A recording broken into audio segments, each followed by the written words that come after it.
ഇനി നമുക്ക് 2 കഷ്ണം മീൻ ഉപയോഗിച്ചുണ്ടാക്കാൻ പറ്റിയ ഒരു അടിപൊളിയായിട്ടുള്ള ഒരു കറിയാണ് കാണിക്കാൻ പോകുന്നത്. അപ്പൊ നല്ല ടേസ്റ്റ് ആണ്, കുട്ടികൾക്കൊക്കെ ഇത് വളരെ ഇഷ്ടമാവും. അതുപോലെ തന്നെ ഒരു വെറൈറ്റി ടേസ്റ്റിലാണ് നമ്മൾ ഈ ഒരു കറി ഉണ്ടാക്കിയിരിക്കുന്നത്. നമുക്ക് ചപ്പാത്തിന്റെയും പൊറോട്ടന്റെയും അതുപോലെ തന്നെ ചോറിന്റെയും കൂടെ ഒക്കെ കഴിക്കാൻ പറ്റിയ ഒരു അടിപൊളി കറിയാണ്. എന്നാൽ നമുക്കിത് എങ്ങനെ ഉണ്ടാക്കുന്നത് നോക്കിയാലോ.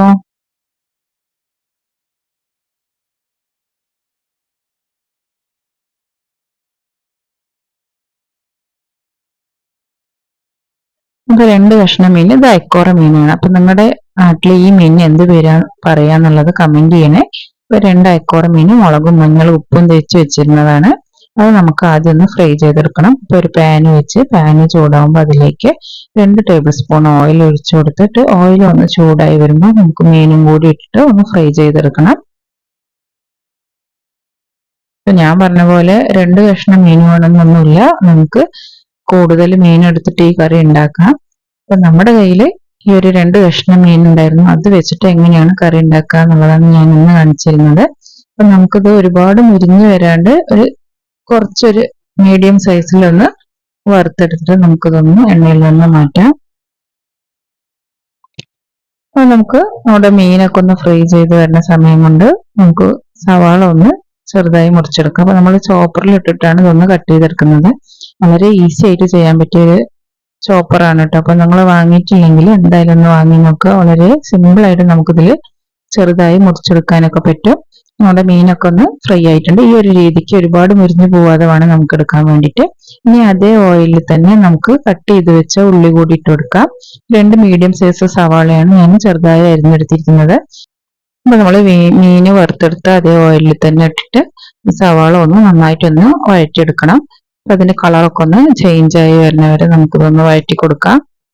അപ്പൊ നമ്മുടെ ചാനൽ ആദ്യമായിട്ടാണ് കാണുന്നുള്ളവർ എന്തായാലും സബ്സ്ക്രൈബ് ചെയ്യാനും സബ്സ്ക്രൈബ് ബട്ടന്റെ തൊട്ടടുത്തിരിക്കുന്ന ബെല്ലൈക്കണും കൂടി പ്രസ് ചെയ്ത് അതിൽ നോട്ടിഫിക്കേഷനിൽ ഓൾ എനേബിൾ ചെയ്താലേ ഞാൻ ഇടുന്ന വീഡിയോസ് നിങ്ങൾക്ക് കറക്റ്റ് നോട്ടിഫിക്കേഷൻ ആയിട്ട് വരുള്ളൂ. അതുപോലെ തന്നെ വീഡിയോസ് ഇഷ്ടമാവുകയാണെങ്കിൽ താഴെ കാണുന്ന ലൈക്ക് ബട്ടണും കൂടി ഒന്ന് പ്രസ് ചെയ്യണേ. ഇനി നമുക്ക് ചെറിയുള്ളി ഒരു 4-5 ചെറിയുള്ളിയാണ് എടുത്തത്, അതും കൂടി ഒന്ന് ചതച്ചെടുക്കണം. അപ്പൊ ചതച്ചെടുക്കാൻ ഞാൻ ഇതുപോലത്തെ ഈ ഒരു മോട്ടർ ആൻഡ് പിസ്റ്റലാണ് യൂസ് ചെയ്യുന്നത്. നമ്മുടെ പണ്ടത്തെ ആട്ടുകുഴവുണ്ടല്ലോ, അതിന്റെ ചെറിയൊരു സൈസ്. അപ്പൊ ഇതിന്റെ മുമ്പത്തെ വീഡിയോയിൽ ഞാൻ ഇട്ടപ്പോൾ എല്ലാവരും എന്നോട് ചോദിച്ചിരുന്നു ഇത് എവിടുന്ന വാങ്ങിയതെന്ന്. അപ്പൊ ഇത് ഞാൻ വാങ്ങിയത് കോയമ്പത്തൂരിൽ നിന്നാണ്. ഇനി ഞാൻ അവിടെ പോകുമ്പോൾ അതിന്റെ ഒരു വീഡിയോ ചെയ്ത് കാണിച്ചു തരാം. നമുക്ക് അമ്മിക്കല്ലും ആട്ടുകല്ലും ഒക്കെ ചെറിയ രീതിക്ക് വേണ്ടതൊക്കെ നമുക്ക് ചെയ്തെടുക്കാൻ പറ്റുന്ന സൈസിലുള്ളതൊക്കെ നമുക്ക് അവിടെ കിട്ടും. നമ്മുടെ ഉള്ളിയൊക്കെ വഴണ്ടി വന്നിട്ടുണ്ട്. ഇനി നമുക്കതിലേക്ക് ചതച്ച് വെച്ച ചെറിയുള്ളി കൂടി ഇട്ട് കൊടുക്കാം.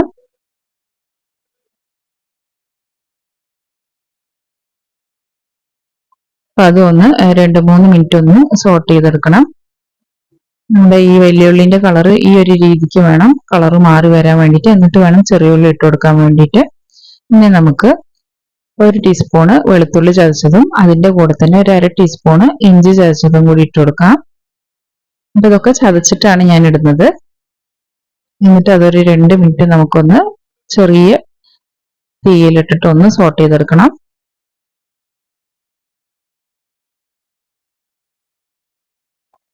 നമുക്ക് എപ്പോഴും ഉള്ള ഒരു ടെൻഷനാണ് എന്താണ് കറി ഉണ്ടാക്കുക. അതുപോലെ തന്നെ നമുക്ക് പലഹാരങ്ങൾക്കാണെങ്കിലും എന്ത് ഗ്രേവിയാണ് ഉണ്ടാക്കുക എന്നുള്ള കൺഫ്യൂഷൻ ആയിരിക്കും. പക്ഷെ അതുപോലെ 2 പീസ് മീൻ ഉണ്ടെങ്കിൽ നമുക്ക് നല്ലൊരു അടിപൊളി ഗ്രേവി ഉണ്ടാക്കിയെടുക്കാൻ പറ്റും. ഇനി ഞാൻ ചോപ്പറിൽ തന്നെ ഇട്ട് ചെറുതായി അരിഞ്ഞു വെച്ച തക്കാളി, ഒരു മീഡിയം സൈസ് തക്കാളിയും അതിന്റെ കൂടെ തന്നെ ഞാനൊരു പച്ചമുളകും കൂടി ഇട്ട് കൊടുത്തിട്ടുണ്ടായിരുന്നു. അപ്പൊ ഇത് രണ്ടും നന്നായിട്ട് ചോപ്പ് ചെയ്ത് വെച്ചതാണ്. അതും കൂടി ഇതിലേക്ക് ഇട്ട് നന്നായിട്ടൊന്ന് വഴറ്റി കൊടുക്കാം.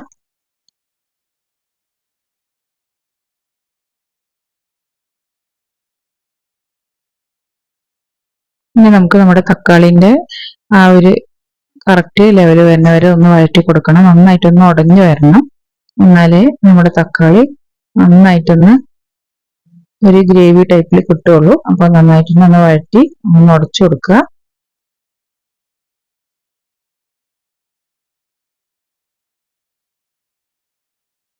ഇത് ഏകദേശം ഒരു 2-3 മിനിറ്റോളം നമുക്ക് വഴറ്റി കൊടുക്കാം. ഒരു 3 മിനിറ്റ് കഴിഞ്ഞിട്ടുണ്ട്. നമ്മുടെ തക്കാളിയൊക്കെ നന്നായിട്ട് ഒന്ന് വെന്തുടഞ്ഞു വന്നിട്ടുണ്ട്. ഇനി ഇതിലേക്ക് ആവശ്യമുള്ള മസാലകൾ ഇട്ട് കൊടുക്കാം. 1/4 ടീസ്പൂൺ മഞ്ഞൾപ്പൊടി ഇട്ട് കൊടുക്കുന്നുണ്ട്. അതിന്റെ കൂടെ തന്നെ ഒരു 1/2 ടീസ്പൂണ് കാശ്മീരി മുളക് പൊടിയാണ്, അതും കൂടി ഇട്ട് കൊടുക്കാം.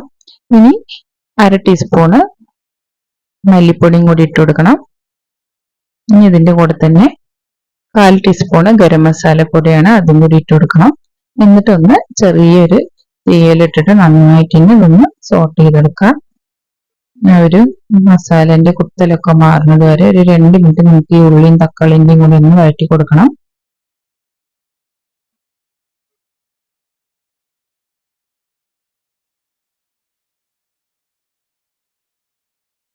ഇനി നമുക്ക് ഈ ഒരു മസാലയ്ക്ക് ആവശ്യമായിട്ടുള്ള ഉപ്പിട്ട് കൊടുക്കാം. ഞാനിവിടെ ആദ്യം 1/2 ടീസ്പൂൺ ഉപ്പിട്ട് കൊടുക്കുന്നുണ്ട്. എന്നിട്ട് ഒന്നുകൂടി നന്നായിട്ടൊന്ന് വഴറ്റി കൊടുക്കുക. ഇതുവരെ നമ്മൾ ഉപ്പൊന്നും ഇട്ട് കൊടുത്തിട്ടുണ്ടായിരുന്നില്ല. മസാലയ്ക്ക് ആവശ്യമായിട്ടുള്ള ഉപ്പിട്ട് കൊടുക്കുക. ആദ്യം ഒരു 1/2 ടീസ്പൂൺ ഇട്ട് കൊടുക്കുക.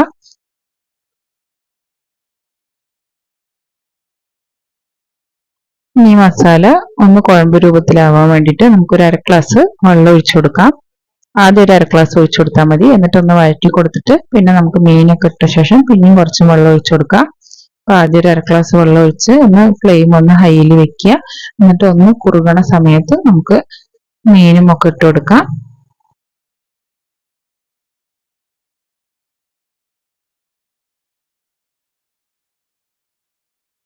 അപ്പൊ നമ്മുടെ കറി ഒന്ന് കുറുകി ഒന്ന് ഹൈ ഫ്ലെയിമിൽ വെച്ചിട്ട് ഒന്ന് കുറുക്കിയെടുക്കുക. അടച്ചു വെക്കണമെന്നൊന്നുമില്ല. ഒരു 2 മിനിറ്റ് നമുക്കിതൊന്ന് ഹൈ ഫ്ലെയിമിൽ വെക്കാം.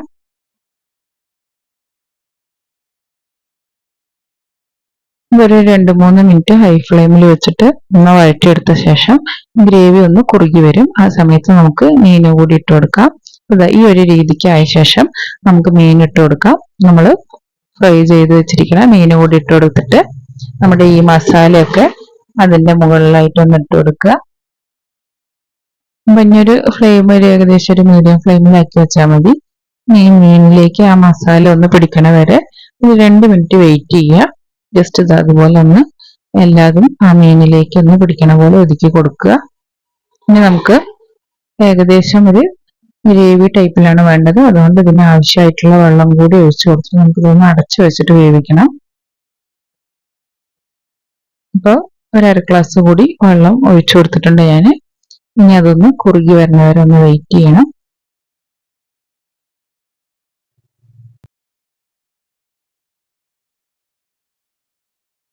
മീനിലേക്ക് ആ മസാലയൊക്കെ ഒന്ന് പിടിക്കണം. ഒരു 2 മിനിറ്റ് മീഡിയം ഫ്ലെയിമിൽ വെച്ചിട്ട് നമുക്കിതൊന്ന് കുക്ക് ചെയ്തെടുക്കണം. ഞാനിതൊന്ന് അടച്ചു വെക്കുന്നുണ്ട്. ഒരു 2-3 മിനിറ്റ് നമുക്ക് ഒരു മീഡിയം ഫ്ലെയിമിൽ വെച്ചിട്ട് ഇതൊന്ന് വേവിച്ചെടുക്കാം.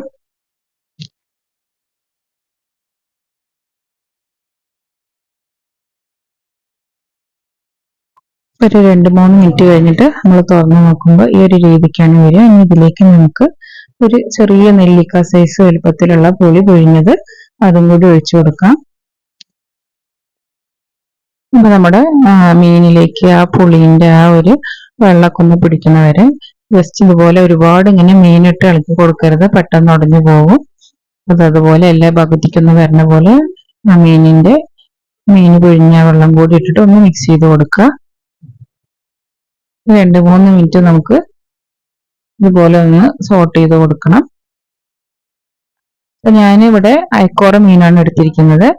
അയക്കോറ മീനിന്റെ ഈ ഒരു മസാല നല്ലൊരു ടേസ്റ്റ് ആണ്. അപ്പോൾ നിങ്ങളുടെ കയ്യിൽ ഏത് മീൻ ഉണ്ടെങ്കിലും ഇതുപോലെ ഉണ്ടാക്കി നോക്കാം.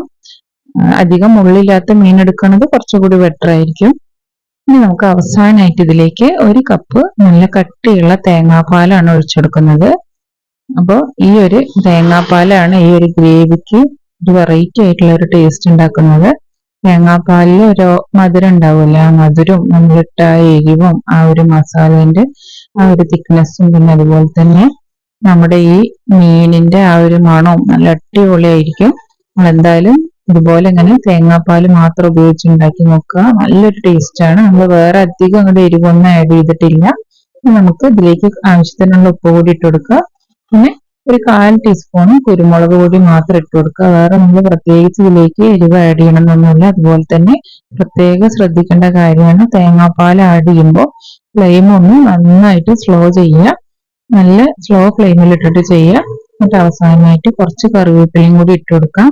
അപ്പോൾ ഏകദേശം സൈഡിൽ ചെറിയതായിട്ട് നമ്മൾ ഈ രസമൊക്കെ തിളയ്ക്കുമ്പോൾ നമ്മൾ ഓഫ് ചെയ്യില്ല, അതുപോലെ തന്നെ ചെറിയൊരു തിള വരുന്ന സമയത്ത് നമുക്ക് ഈ പാൻ ഓഫ് ചെയ്ത് വെക്കാം. കാരണം തേങ്ങാപ്പാൽ ആഡ് ചെയ്തിട്ട് നമുക്ക് അധികം നേരം ഫ്ലെയിം കത്തിക്കണം എന്നില്ല. ഒരു ചെറിയൊരു ഫ്ലെയിമിലിട്ടിട്ട് നമുക്കിതൊന്ന് ചൂടായാൽ മാത്രം മതി. എന്നിട്ട് ഉപ്പ് ആവശ്യത്തിനുണ്ടോ എന്ന് നോക്കുക. നമ്മുടെ ഗ്രേവി എന്നിട്ട് ഓഫ് ചെയ്ത് വെച്ച് നമ്മുടെ ഈ അടിപൊളിയായിട്ടുള്ള തേങ്ങാപ്പാൽ ഉപയോഗിച്ചുണ്ടാക്കിയ മീൻകറി റെഡി ആയിട്ടുണ്ട്. അപ്പൊ നിങ്ങൾ ഉണ്ടാക്കി നോക്കിയിട്ട് നിങ്ങളുടെ അഭിപ്രായങ്ങളൊക്കെ അറിയിക്കുക. അതുപോലെ തന്നെ ലൈക്ക് ചെയ്യുക, ഷെയർ ചെയ്യുക, സബ്സ്ക്രൈബ് ചെയ്യുക. Thank you.